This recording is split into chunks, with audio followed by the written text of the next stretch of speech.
All right. 3, 2, 1, go.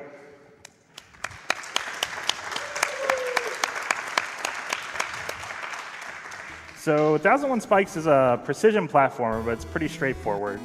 The run itself is also pretty straightforward. There's no real major glitches. There's very little RNG.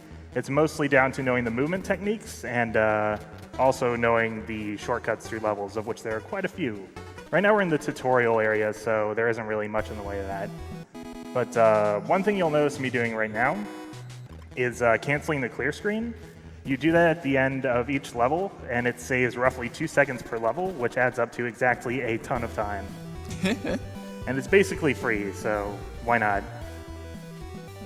I'm about to come up and do another movement technique. You can get a lot of them out of the way in the tutorial level, which is nice. So what I'm about to do is fast falling, and what that means is anytime you go over a ledge, you want to try to be in the air and falling as you're doing it, because it's faster to do it that way than just walking over the edge. That was close. So there are 6 levels per stage. The last is a transition level. And here's where we have audio cues. There we go. They're not like the frame fastest way to do things, but they're very consistent. And now we're coming up to the end of World 1, so the end of the tutorial. Now the run's really going to start opening up. This is flag skip. It's the most important skip in the game. It does absolutely nothing. But it saves that poor little flag. If you walk past it, it falls over and is real sad. So Taco, I've noticed that you have, I believe it's 2 different jump heights? Yes, there is a short jump and a high jump, and they are actually 2 different jump buttons, which is pretty wild.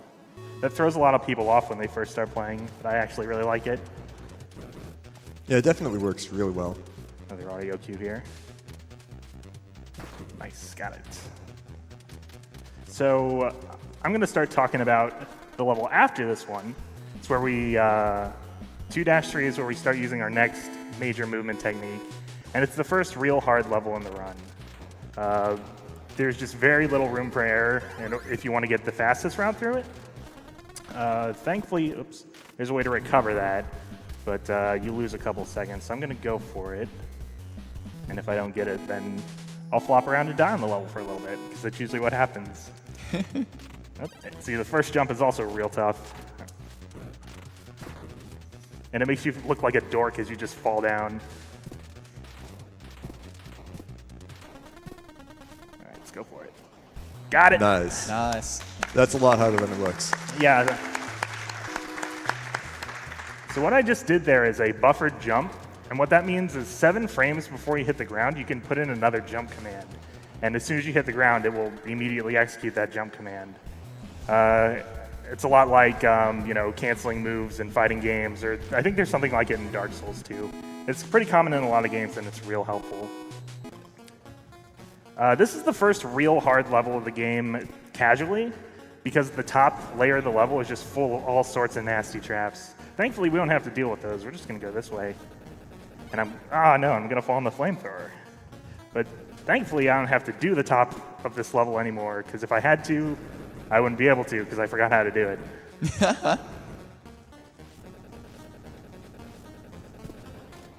So I've noticed that you have a couple different weapons at your disposal. Yes, you throw a knife, and that's really your only attack. You use it to attack scorpions, and also to counter darts that are thrown at you. The melee attack that you sometimes see when he sneaks up behind a scorpion and shanks him, that's based on proximity. Yeah. Oh, okay. All right, this is just a hold right level, so now we got time for a donation or two. Sure thing. We have $25 from an anonymous donor who says, "Good luck, Double Taco." Thanks. And we have $30 from Double Uno who says, "Grats Taco on your second games done quick." Aw, thanks, dude. 5 years ago, an MSF compound hosted me at a great cookout in rural Africa. Now it's my turn to return the favor with some interest later. All right, there's another audio cue here that I'm going to shut up for. Jump, jump, jump. There we go. Got it. Now I have to count this down here to keep track of the spikes. 1, 2, 3, jump.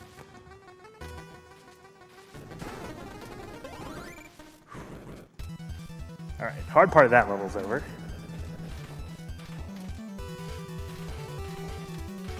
Nice. Yeah.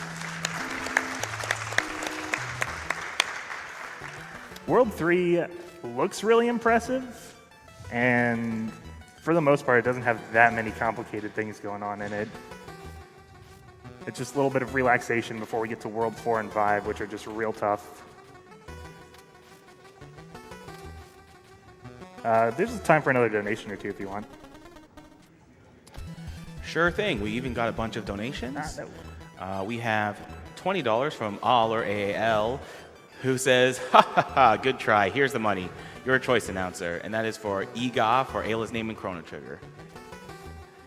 We have $25 from Slamphibian, who says, I just wanted to say there's been a great week so far and really excited for what's to come. We have $5 from Anonymous, who says, do it for Nep Nep Taco. Please no. We have $15 from Nahu, who says, Taco, remember to be video games. Love from your IRC buds. Thanks, Nahu. Always be video games. All right, we're coming up on the end of the easy half of the run. After this stage, which is where the difficulty really starts ramping up. But this stage is mostly just stuff getting out of your way.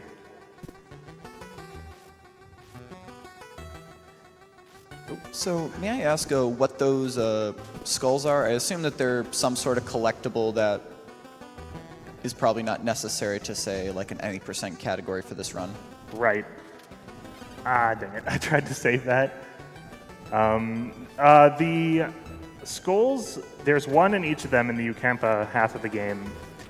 And what they do is, first they give you a 1-up, which is, you know, sort of important, I guess. You start out with a ton of lives. But then they also, let me focus here real quick. Once you get all 30 of them, it unlocks the final boss in the second half of the game. So in order to like fully beat this game, you have to 100% it. All right. So is there also a key in every level as well? Yes. The key is necessary to open the door that leads to the exit. Right. So what I just did there is the last big movement technique. The purpose of which is to make it here before this flamethrower fires. So on my way back, I'll explain it. I'm going to have to take a bit of a safety strat here because I was a little late getting out of there. Just got to wait here for a certain point. There we go. So what I did was jump and throw a knife. And I'll be able to show you why that's important here. Because as you can see, when I'm throwing a knife on the ground, I'm stopping, which isn't good for lining up with some cycles and levels. So as long as you're in the air and you throw a knife, it doesn't matter if you land on the ground as you're throwing it. Ah, no.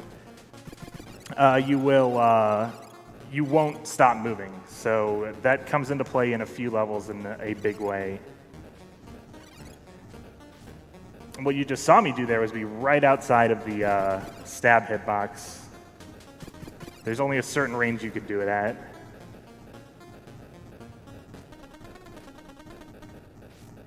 And actually, if you do it from the absolute maximum range, while the scorpion is walking away from you, you will whiff and the scorpion will turn around and poke you.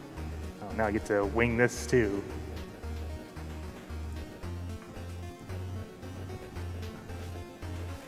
Then I just jumped into a boulder. So there isn't a lot of recovery strats in a lot of these levels. So if you kind of hit your head once, that's it. A cute thing this game does is when you crouch, it actually does lower your hitbox. Yeah, by a couple pixels. Comes into play in a couple of different levels. It's not super important, though. It is important when I'm getting hit in the head with rocks, though.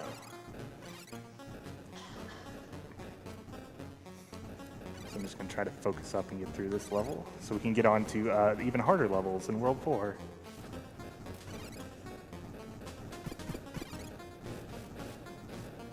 It actually doesn't matter how fast you go through the beginning part of this level because it all comes down to one thing at the end which stops you.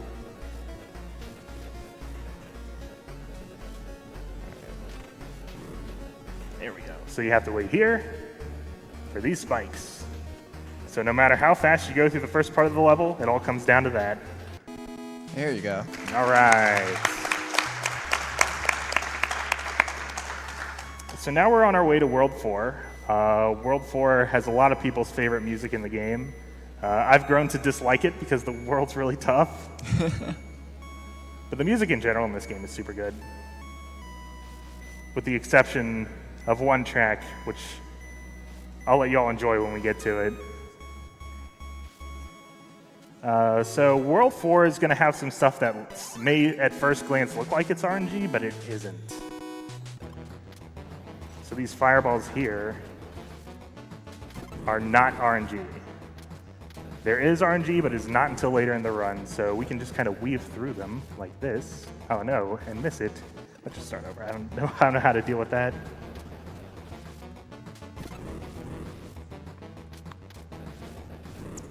So they're all on a set internal pattern?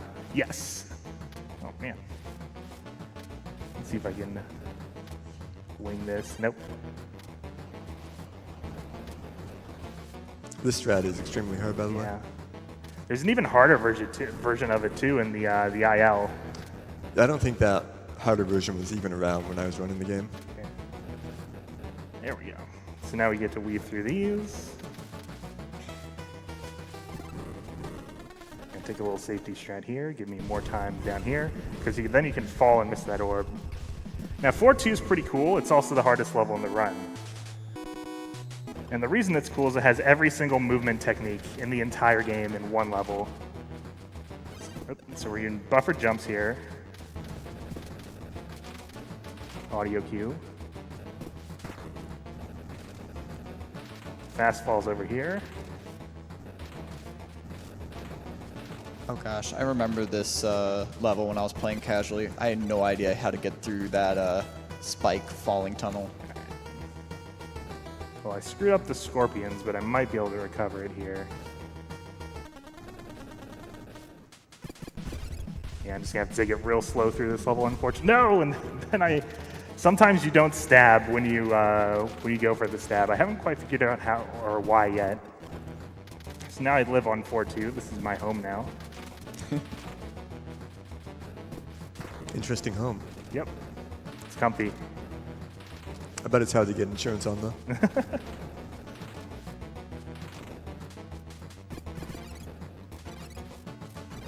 There we go. No, come on.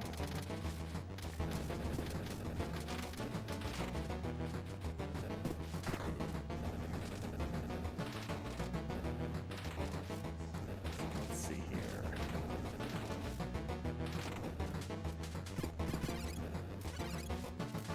There we go. So then we go up here, toss.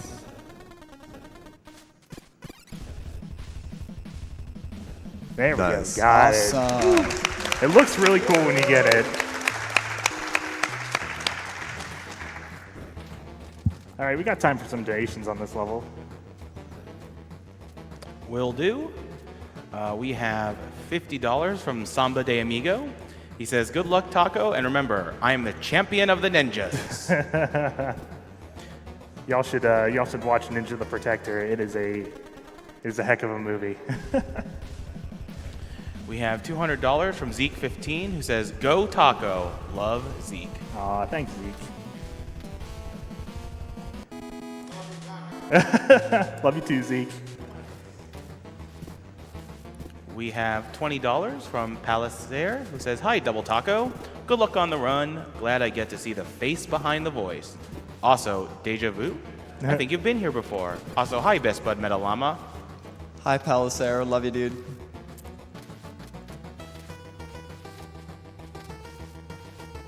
Gotta stand on some safe spots here. Something that you don't really notice for a while when you're playing the game is there's a lot of visual cues as to which spots are safe. Like, for instance, if you're looking at the spike quarters here, where the plants are, that's almost always a safe spot.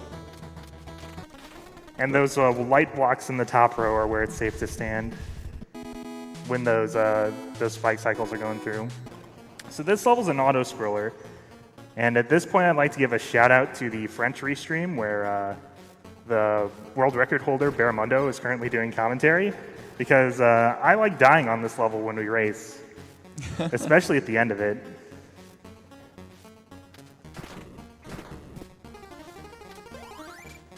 So now we're in the auto scroller portion, where ducking comes in handy. And the rest is just a few audio cue jumps. Jump. Jump. Jump. Cool. That's where I like to die, right at the very end.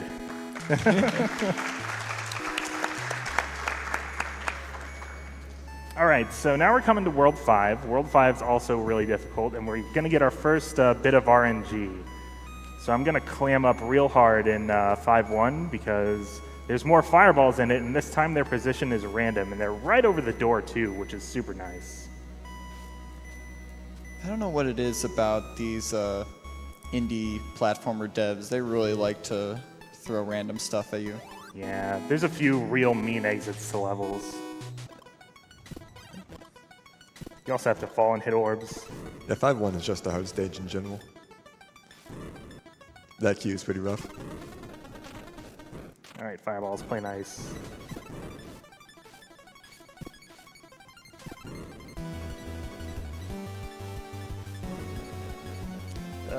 Got a decent pattern. Nice.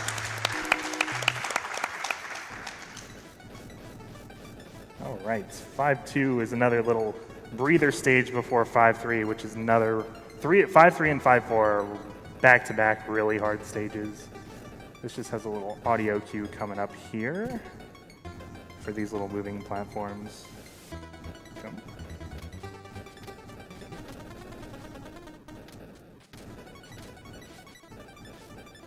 Ooh, there we go. Whew. It's all in service of not getting toasted. All right, so 5-3 is real difficult. And the reason is because of that gold thwomp there on the right.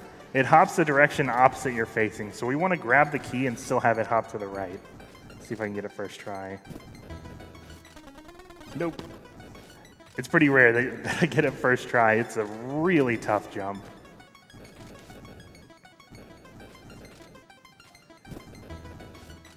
Nope, nope. This level used to be the run killer for me. Now it's the next one. So the later, the better. Turning back too early. On the upside, the first few notes of this music are really good. There we go, got it. Nice, dude. Well, the level's not over with yet. No, it's not. That's the hard part, though. Assuming I don't jump really early here.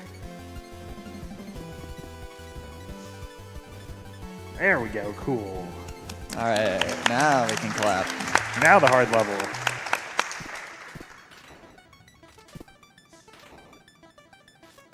It's that you've like no room for error, so if you mess up that one jump, that's it, it's GG. But it ain't even over yet.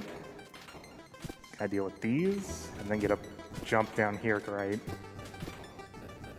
Oh, nope. Okay, I'm gonna have to do the backup strat.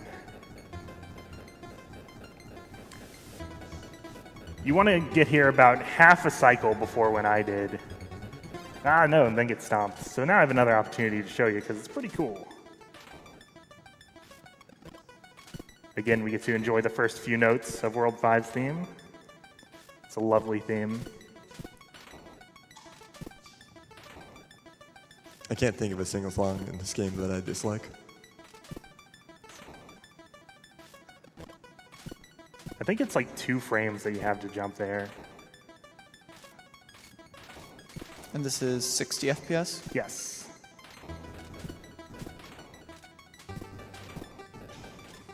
Okay, got it. So now we just get to run through these. There's a little setup here to make this safe. Jump along with them, because jumping with Thwomps is fun. They seem to be having a good time with it. It's a kind of shame they don't make any interesting noises like the Mario ones. Yeah, that'd be kind of cool.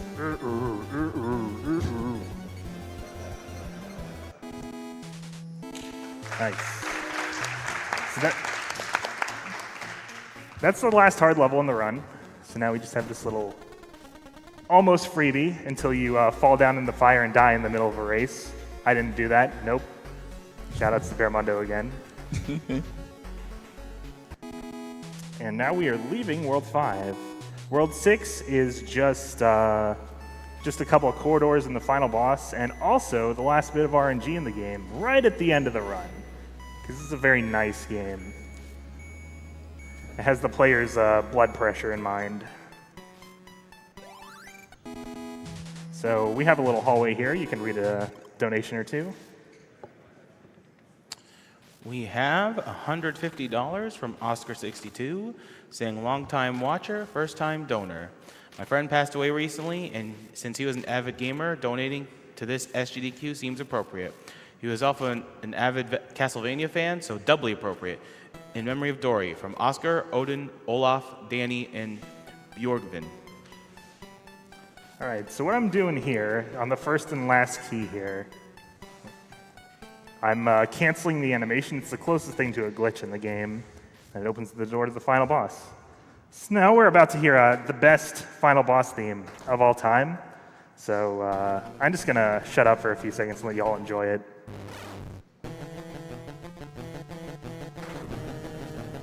Isn't it lovely?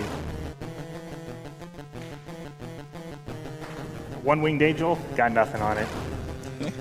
Remember when I said I couldn't think of a song I disliked? I remember this one now. Thankfully, the boss is really straightforward. You just hit it a few times. And then drops some random blocks here, which usually play nice. Okay, yeah, there we go. So yeah, so that's the final boss. And but we're not done yet. We're not even done with the RNG yet. So chat, I need you to give me your energy. Raise your Vohios, please. And the reason is because, well, there's the score attack. It's the whose line is it anyway of score attacks because the points don't matter.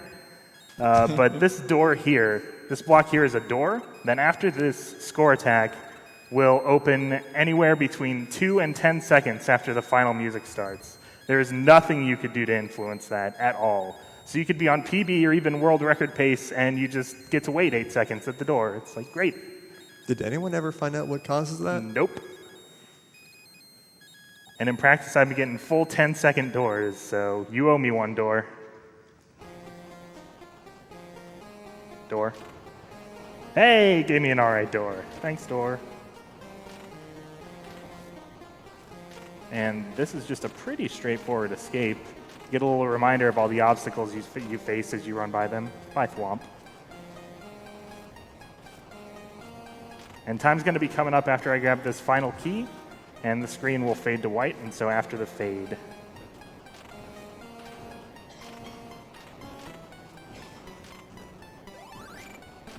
And time.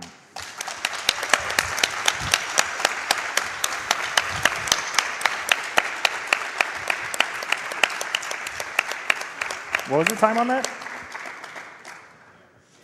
What was the time? 2340. Ah, well. So, if this suffering looks like it's fun, you should swing by the 1001 Spikes Discord and join our races. It's a really, really, really fun game to race. So.